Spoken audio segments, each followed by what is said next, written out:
तर यासाठी ताक बनवून घेतलेलं आहे आणि आता तेलामध्ये लसूण जिरी मोहरी हे टाकून घेतलेले, थोडासा कढीपत्ता टाकून घ्यायचा आणि आपण हे थोडीशी हिरवी मिरची लसूण बारीक केलेले ते टाकायचं.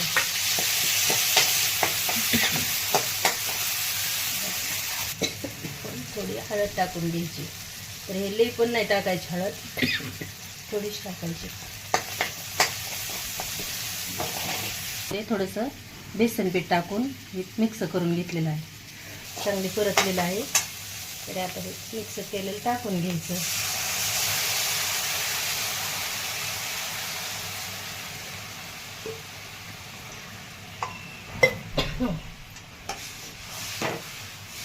कोणाला घट्ट आवडते, कोणाला पातळ आवडते, त्यासाठी आपण थोडंसं पाणी टाकून घ्यायचं.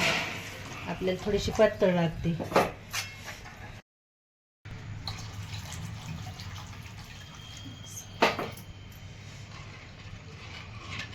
थोडंसं चवीनुसार आपण मिरची बरोबर बारीक केलेले मीठ थोडंसं आणखीन चवीनुसार मीठ टाकायचं. ते सोप्या पद्धतीने कढी, एकदम साधी कढी केलेली आहे. कढी थोडीशी पलटली का नाही की थोडीशी कोथिंबीर टाकून घ्यायची.